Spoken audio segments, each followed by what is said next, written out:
Comment connaître une plante pour ce qu'elle est réellement et l'appréhender dans sa globalité?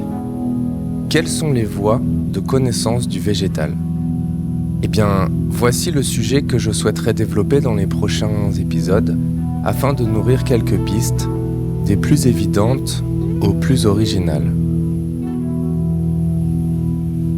L'étude est peut-être la première méthode qui nous vient en tête, sûrement dû au fait que dans notre société, nous avons passé beaucoup de temps à l'école où nous commençons tout apprentissage par une approche théorique.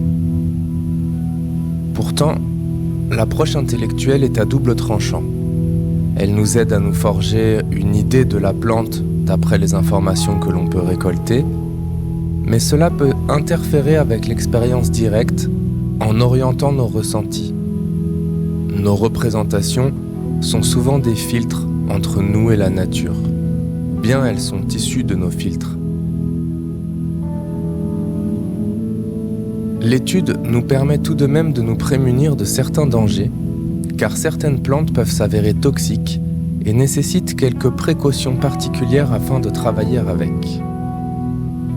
Bien heureusement, et nous le verrons par la suite, nous ne sommes pas obligés de consommer une plante pour pouvoir travailler avec.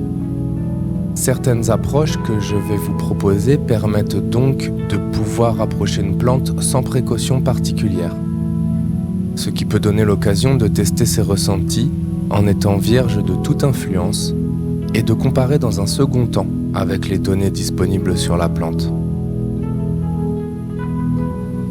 En tout état de cause, étudier une plante nous permet également de tourner notre attention vers elle et d'amorcer un certain travail de mise en relation plus subtil que le simple fait d'accumuler des informations. En effet, dès cette phase de travail, la plante peut se manifester et se présenter à nous, nous faire sentir son influence. Nous pouvons donc mettre à profit notre capacité à rassembler des informations au choix, soit avant, soit parallèlement, ou encore suite à une approche plus opérative. Chacun fera ce qui lui correspond le mieux. Je ne crois pas aux recettes toutes faites, et je ne souhaite pas enfermer quiconque dans une méthode à suivre. Ce qui m'intéresse, c'est de partager des pistes et donner quelques retours d'expérience afin d'inspirer votre démarche. Mais ce qui compte réellement, c'est ce que vous vivrez à l'intérieur, dans la relation au monde qui vous entoure. Faites selon votre nature et au besoin, puisez dans la tradition. Approfondissez les lois naturelles pour avancer un peu plus. La nature enseigne. Certains préfèrent d'abord se renseigner avant d'agir, et c'est très bien. D'autres préfèrent être vierges de tout préjugé avant l'expérience. Quoi qu'il en soit, une approche intellectuelle constitue un socle informationnel qui sert de support par la suite à une approche symbolique. C'est un outil qui permet de traduire et structurer un champ d'information pur afin de le rendre intelligible. Mais attention, traduire, c'est trahir. Le mental analytique est selon moi une octave inférieure de l'intellect symbolique. Intellect qui s'atteint par l'union directe du sens et qui peut s'exprimer par un rapprochement de signes, de situations, d'entendements intuitifs. Symbole, du grec ancien symbolon, veut dire mettre ensemble. Là où le mental analytique, lui, divise pour classifier et ranger. Il met en forme dans des mots et des concepts une information pure, mais l'information précède les mots, et la vie ne rentre pas dans des cases. Elle s'attache d'ailleurs bien souvent à déborder des cloisonnements intellectuels que nous érigeons, comme pour nous inviter à ne pas trop nous y attacher. Ils sont nécessaires, je ne les rejette absolument pas, je veux simplement dire qu'ils ne sont pas une fin en soi. Intellect, symbolique et mental analytique sont un peu les deux faces de notre aptitude intellectuelle. Alors, que chercher ? Une plante nous renseigne déjà beaucoup par son nom, le nom vulgaire mais aussi son nom latin. Souvenez-vous, famille, genre, espèce. Le nom traduit bien souvent des caractères physiques des plantes, comme Viscum album, album signifiant blanc, c'est le gui. Quercus ilex, ilex étant le genre botanique du hou. Quercus ilex, c'est littéralement le chêne à feuilles de hou, autrement appelé chêne vert. Ou Magnolia grandiflora, là c'est plutôt évident, le magnolia à grandes fleurs. Parfois le nom indique l'habitat d'une plante, comme Mentha arvensis, menthe des champs, Malva sylvestris, mauve des bois, ou Quercus palustris, chêne des marais. Il peut également indiquer son usage, Salvia officinale, sauge officinale, sous-entendu médicinale, Nigella sativa, nigelle cultivée, une provenance éventuelle, comme Rosa damascena, la rose de Damas, le Prunus armeniaca, littéralement prunier d'Arménie, c'est en fait l'abricotier, tandis que le Prunus persica, le prunier de Perse et le pêcher, ou enfin Mespilus germanicum, néflier d'Allemagne. Parfois, elles évoquent un lien mythologique, comme Artemisia vulgaris, l'armoise vulgaire, en lien avec la déesse Artémis. Umbilicus rupestris, nombril de Vénus, nous donne une double indication. Rupestris signifiant les murailles, et nombril de Vénus étant directement lié à la déesse. Paonia officinalis. Officinalis nous indique que c'est une plante médicinale, il s'agit de la pivoine. Et Paeonia vient de Péan, le médecin des dieux. On voit tout de suite dans le nom que cette plante, qui est uniquement cultivée à des fins ornementales de nos jours, recèle peut-être un potentiel assez fort. Enfin, je conclurai avec le Narcissus poeticus, le narcisse des poètes, en lien avec Narcisse. Connaître le nom, en plus du pouvoir incroyable que cela confère, nous éclaire déjà sur le végétal en question. Il constitue un premier lien avec la plante. Dans la tradition occidentale, donner un nom n'est jamais anodin. Depuis Adam, qui nomme les animaux, jusqu'au grimoire, où le magicien doit connaître le nom exact des esprits, le nom est considéré comme l'expression de la nature profonde d'un être. Nommer, ce n'est pas seulement désigner, c'est reconnaître une essence et d'une certaine manière entrer en relation avec elle. Les noms propres des choses sont d'une très grande nécessité dans les opérations magiques, comme presque tous les auteurs en témoignent. Les magiciens disent que les noms propres des choses sont comme des rayons de ces choses. Ils conservent leur puissance parce que l'essence de la chose signifiée s'y manifeste et s'y laisse reconnaître, comme dans une image vivante. Extrait de la philosophie occulte d'Henri Corneille Agrippa. Ensuite, nous pouvons chercher sa description physique, son habitat et son aire de répartition. Son biotope primaire est une mine d'informations sur le comportement et les relations qu'entretient la plante avec son milieu, et par conséquent sa fonction écosystémique. Cela constitue l'expression de sa nature. Je vous conseille l'Encyclopédie des plantes bioindicatrices de Gérard Dussert, un excellent ouvrage qui explore, grâce aux conditions de levée de dormance des graines des plantes, les mécanismes écologiques auxquels chaque plante participe. Son travail est très éclairant. Le comportement d'une plante est très intéressant à observer. La plante est-elle grimpante, comme la glycine? Dans ces cas-là, moi j'y vois un trait vénusien. Est-elle une plante pionnière, comme le robinier, caractéristique martienne? A-t-elle recours au mimétisme, comme l'orchidée abeille, trait mercurien? Est-elle une plante de haie ou de lisière? une caractéristique lunaire comme la ronce? A-t-elle un feuillage persistant, comme le buis ou le cyprès? Alors, le feuillage persistant peut être appréhendé de deux manières. Soit on y voit un signe d'immortalité, ce qui en fait une correspondance solaire, et beaucoup de plantes sont considérées solaires lorsqu'elles sont persistantes. C'est un peu la victoire de la vie sur l'hiver. En revanche, il arrive aussi parfois qu'on accorde un trait saturnien au feuillage persistant. C'est le cas du cyprès, notamment, que l'on met près des cimetières. Tout simplement parce qu'il dénote d'une certaine résistance, d'une certaine longévité.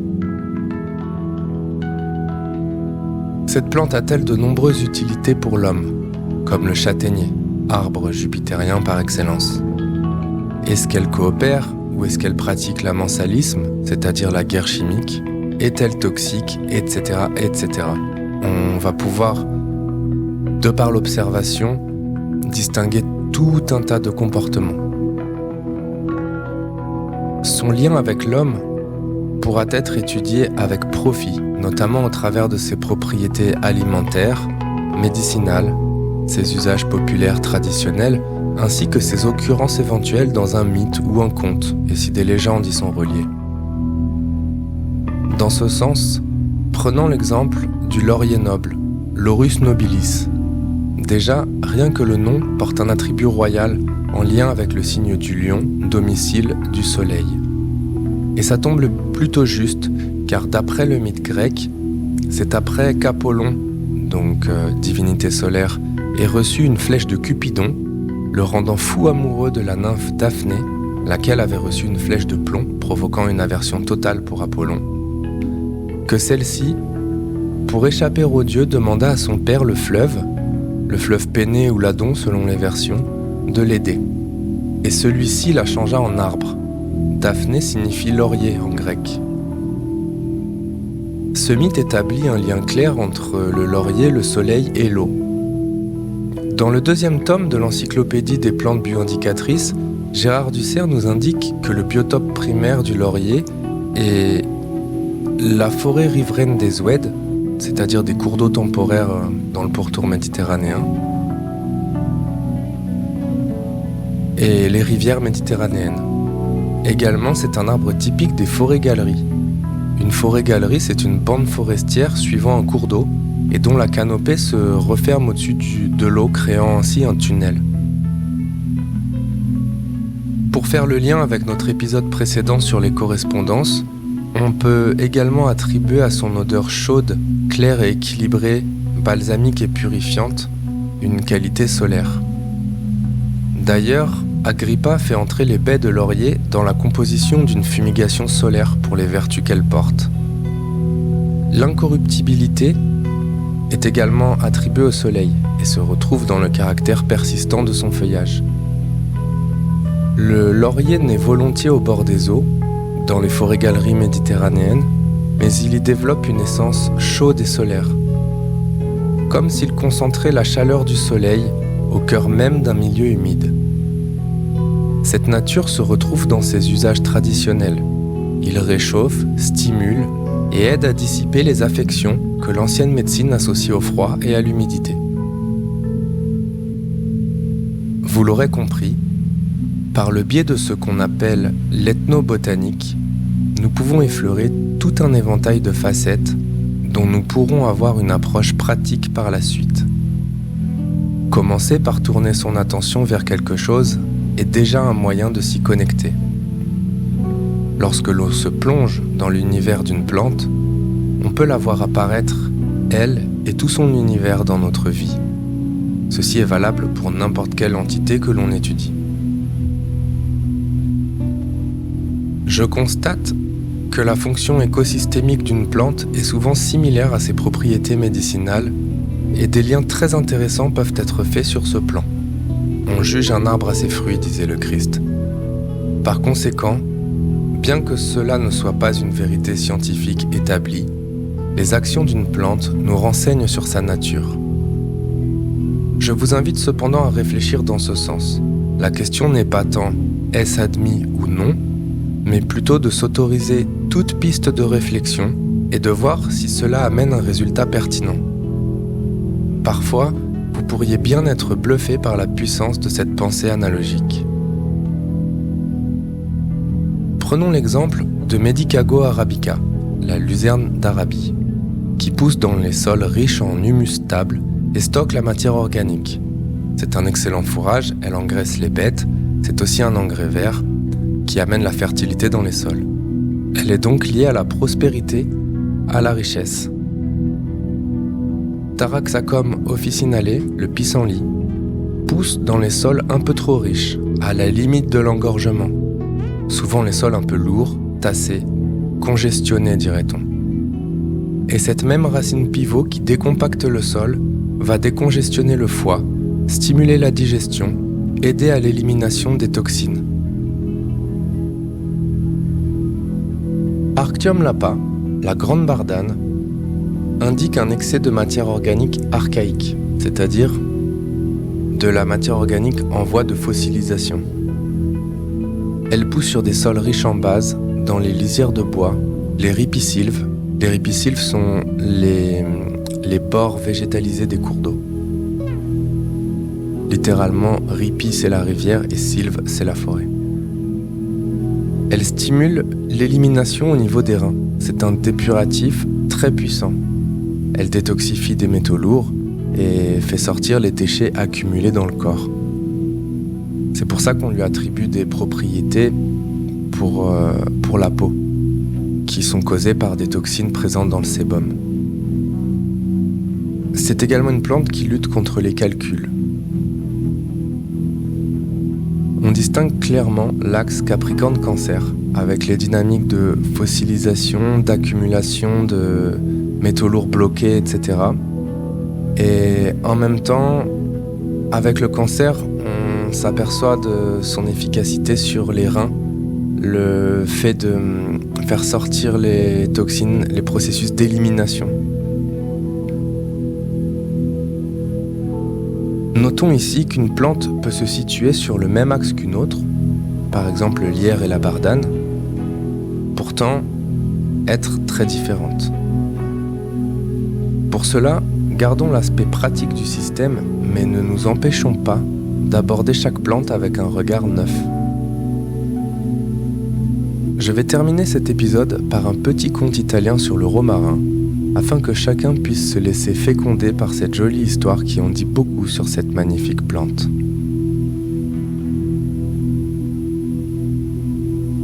Le brin de romarin. Il était une fois une jeune fille très pauvre qui vivait il y a bien longtemps en Espagne.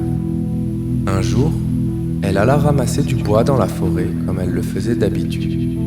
Par hasard, elle cueillit un petit brin de romarin et au même moment, un beau prince charmant apparut sous ses yeux étonnés. Le prince fut tellement touché par la beauté de la jeune fille qu'il ne voulut plus la quitter. Il la prit par la main et l'entraîna dans son palais qui s'élevait dans une vallée de l'autre côté de la forêt. Là, il l'épousa. Elle était désormais la maîtresse des lieux, mais il la mit en garde. Elle était libre d'aller où elle voulait dans le palais, à condition qu'elle lui promette de ne jamais ouvrir une certaine porte. Elle promit et ne posa pas de questions, comme il le lui demandait.